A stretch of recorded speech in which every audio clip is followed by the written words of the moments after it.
Chapter 6. Still half asleep, Jessica lazily stretched her arms over her head and yawned. I must have overslept, she thought, feeling the warmth of bright sunlight on her eyelids. Why didn't Mom or Liz wake me up? Isn't it a school day? I'm going to miss first period. Then Jessica felt sand underneath her. Had she fallen asleep at the beach? She forced her eyes open and blinked a few times. She had to shield her eyes with one hand. The morning sun was incredibly bright, even for Sweet Valley. As she took in the scene around her, the waves lapping against the white sand beach, the palm tree overhead, the endless ocean, and the empty horizon, suddenly the events of the day before came back to her in a rush. She had been shipwrecked. Curious, she sat up and looked around. It was hard to believe that the ocean had ever been rough and gray and angry. There were still a few scattered clouds, but the sky was a clear sapphire blue, its brilliant color mirrored in the smooth sea below. There were birds singing, and the fronds of the palm trees rustled in the breeze. This place isn't half bad, Jessica said out loud, rubbing the sore muscles in her upper arms. This could be kind of fun. I'm a castaway, like on Gilligan's Island. Then Jessica recalled that Gilligan and his pals had been stranded on their particular island for years. Well, that couldn't happen to her. She wasn't that far from civilization. Or was she? Jessica stood up and stretched, then touched her toes. Her legs were stiff. The long, hard swim the previous day had really taken its toll. She felt as if she had recently completed a triathlon. To top it all off, she was absolutely starving. She was used to a big breakfast, Wakefield style, bacon and eggs, or cereal and fruit, or pancakes swimming in maple syrup. I'll just have to find something to eat, Jessica decided matter-of-factly. She headed away from the water, toward the dense forest of palm trees and bushes. Beyond the palms, Jessica could see a tangled area of bushes and fruit trees, some with berries and some with small greenish oranges. Jessica's mouth watered. At this point, she didn't care what she ate, as long as it wasn't poisonous. Jessica grimaced as she picked her way gingerly over the trunk of a fallen palm tree and into the undergrowth. The ground was prickly beneath her bare feet. She had lost her sandals when she fell overboard. The gauze shirt she had worn as a cover-up was torn in a dozen places, offering no protection whatsoever against the branches scratching her arms and neck. A rainbow-colored bird squawked somewhere near her left ear, and Jessica jumped. She scowled at the bird and then hesitated, confused. It was as if she had suddenly entered a tropical jungle. The plants and trees were lush and thick, forming a canopy over her head that blocked out much of the sunlight. Birds chirped at her from all sides, and there was a constant buzz of insect noises. Goosebumps rapidly dotted Jessica's skin. She had no idea where she was. The island seemed deserted, but maybe she wasn't the only person on it. There could be headhunters, an undiscovered tribe of wild people who had been hidden away from the world for hundreds of years. When they found her, maybe they would think she was a supernatural being or something and worship her.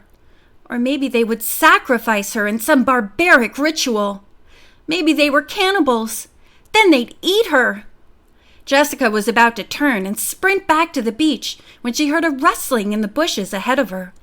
Her heart started pounding. "Don't be such a wimp, Wakefield," she commanded herself. "It's probably just a harmless little animal, or a turtle or a bird." If it was only a small bird, however, it was certainly doing a good imitation of Bigfoot. The rustling grew louder, and the animal started making strange, scary noises. It growled and then it whined. The bushes it was hiding in shook vigorously. Jessica froze in her tracks. She couldn't have moved if her life depended on it. Suddenly, it came bounding out of the bushes, wildly waving its arms and screeching. Jessica screamed at the top of her lungs. For one terrifying instant, she was sure it was a headhunter. Then she took a closer look. No, it was Winston! Jessica's knees buckled, and she almost collapsed. She was so relieved. After falling overboard, Winston had made it to the island too. He wasn't a cannibalistic headhunter. "Winston, you idiot! You scared me half to death!" Jessica exclaimed, too overjoyed at the sight of a familiar face to really be mad at him for scaring her. Winston appeared as happy to see her as she was to see him. He leapt forward to give her a giant bear hug. "Jessica, buddy! I never thought I'd see you or anyone ever again. I'm so glad you're all right." Now that she was no longer in fear of her life, Jessica was just a little peeved. Of all the people to be washed up with on a romantic desert island, she had to get stuck with Winston Egbert, possibly the most annoying person she knew. Why couldn't Ken Matthews have popped out of the bushes at her? Instead, it was Winston, looking more pathetic than usual in his bedraggled, shipwrecked state. Still, Winston was better than nobody, Jessica figured. "How did you get here anyway?" she asked Winston. "Did you swim like me?" "No," Winston shook his head. "I rowed here." "You rowed here?"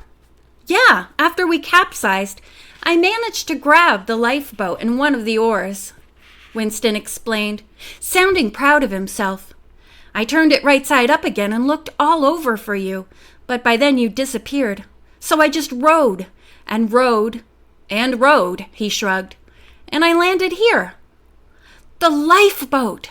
Jessica was so excited she embraced Winston. "We can get home!" she squealed. "It can't be that far to the mainland. Come on, let's get going right now." "Wait a minute, Jess. I had the lifeboat. Well, I guess I didn't pull it up high enough onto the beach last night after I landed, and, it was gone when I woke up this morning. It must have floated away at high tide." Winston shrugged. "Sorry." Jessica's hopes were dashed as quickly as they had risen. She wasn't glad to see Winston any longer. She was furious. "Winston Egbert, I wish you'd never been born!" Jessica yelled, her hands on her hips. "It was all your fault. Our boat capsized and we got separated from everyone else in the first place. It's your fault we're stuck on this stupid island. If it wasn't for you, I'd be home with my family right now. I hope the cannibals get you. I never want to talk to you again." Heedless of the bushes scratching her feet and legs, Jessica sharply turned her back on Winston and stomped off in the direction of the beach. Winston hurried after her. "I'm sorry, Jessica," he called in a humble voice. "I know it's my fault we're stranded here. But hey, I can make it up to you. Come over here." Jessica turned reluctantly. She wasn't going to talk to Winston, but she supposed she could look at him now and then. She saw him striding eagerly to the opposite end of the beach, and she followed slowly, dragging her feet. There was no reason to hurry, that was for sure. "Look, Jess!" Winston waved his arm proudly at a flat rock piled high with oranges, berries, and a couple of silvery, still wet fish. "I woke up early this morning and picked the fruit," Winston explained. "Then I caught the fish. They swam right up to the edge of the beach. I didn't even need a rod and line." Jessica shrugged, pretending she wasn't impressed. "I can catch my own fish," she said pointedly. Winston didn't seem to have heard her. "And look at this!" He knelt down next to a stack of branches enclosed in a circle of small rocks. "I was just about to start a fire. I went into the woods to find some more firewood, and that's when I saw you. I'm going to fry up this fish and have a genuine feasteroo. There's enough for both of us." Jessica laughed scornfully. "Oh, and just how are you planning to light a fire?" she challenged. "I suppose you're going to rub two sticks together like a caveman." "Wrong-o," Winston corrected her, his expression triumphant.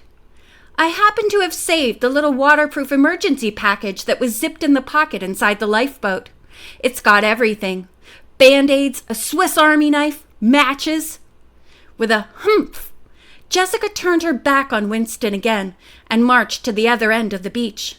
She sat down on the sand with her back against a log and tipped her face to the sun. Winston acts like he's almost glad we're shipwrecked, Jessica thought, disgusted. He's too stupid to even know when he's in trouble. An image of juicy berries and fresh hot fish popped into Jessica's head, but she tried to ignore it. She didn't want to have anything to do with Winston or his poor excuse for breakfast. Winston was a pest, a nerd, an all-around major league bozo. He couldn't do anything right. He'd probably burn the fish and feed her poisonous berries. No, Jessica told herself, I'm better off on my own. Elizabeth chewed her ham and cheese sandwich without even tasting it, oblivious to the usual lunchtime commotion around her in the cafeteria. She was only vaguely aware of voices and laughter, the clink of glasses and silverware, the scraping of chairs. All morning at school, she had been trying her best to concentrate and failing miserably. She probably should have stayed home, as her mother and father had suggested. She'd blanked out on her history quiz, something that had never happened to her before. She would probably get an F. That would be a first, too. But Elizabeth found it hard to care. She felt as if half of her mind and heart and soul were missing, and she knew she would keep feeling that way until Jessica was found.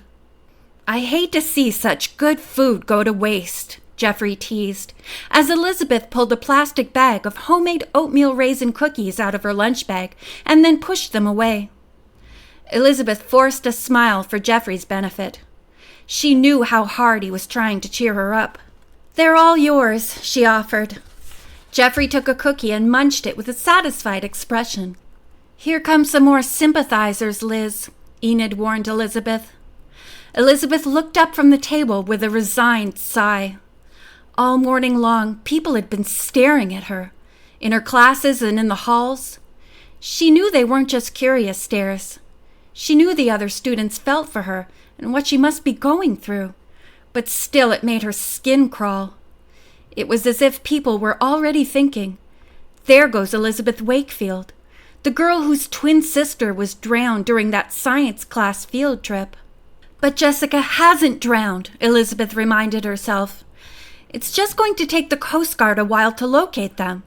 There's a lot of water out there, and Jessica and Winston are in a tiny lifeboat.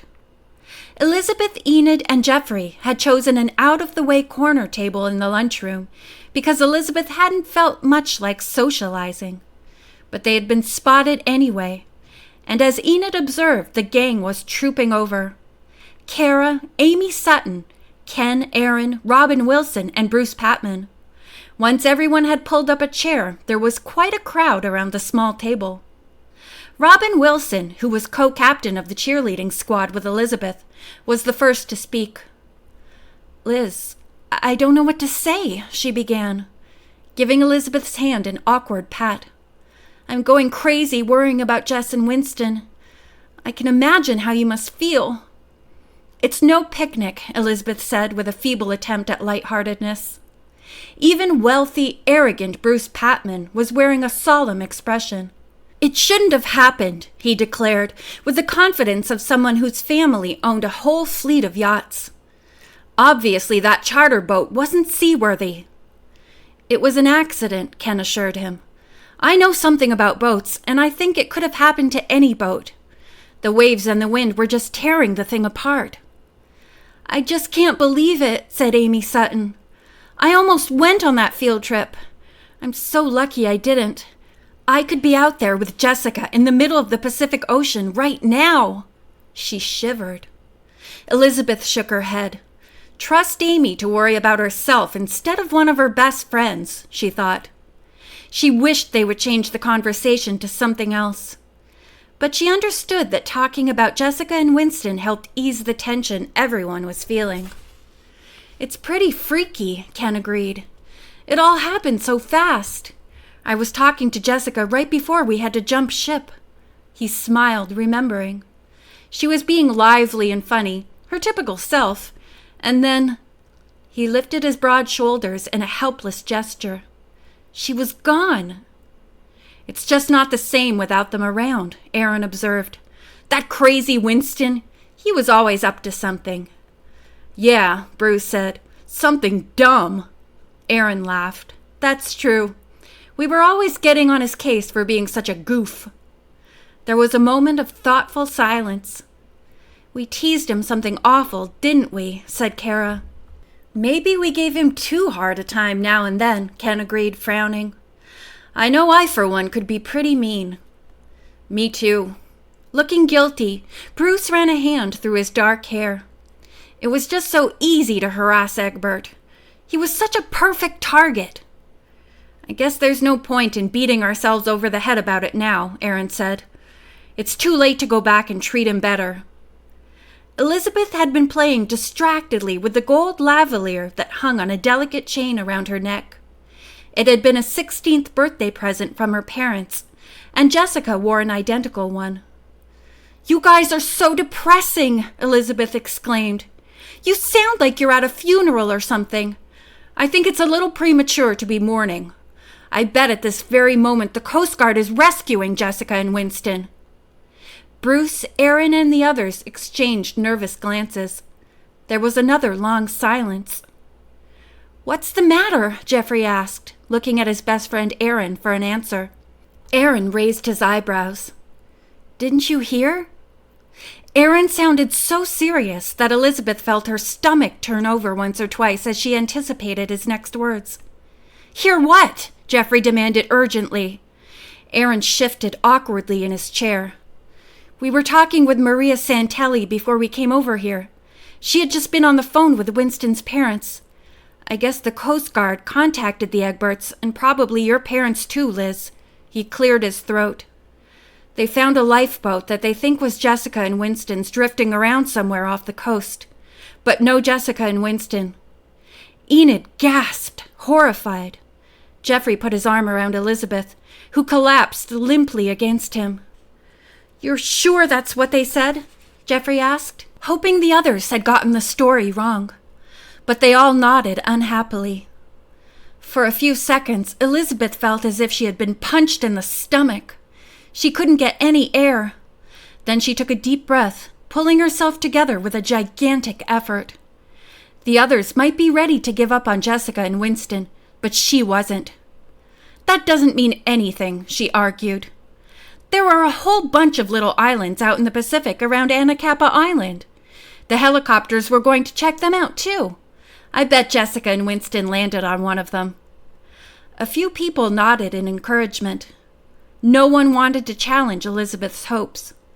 But they all knew that with every hour that went by, the odds were getting worse that Jessica and Winston would be found alive. End of chapter 6.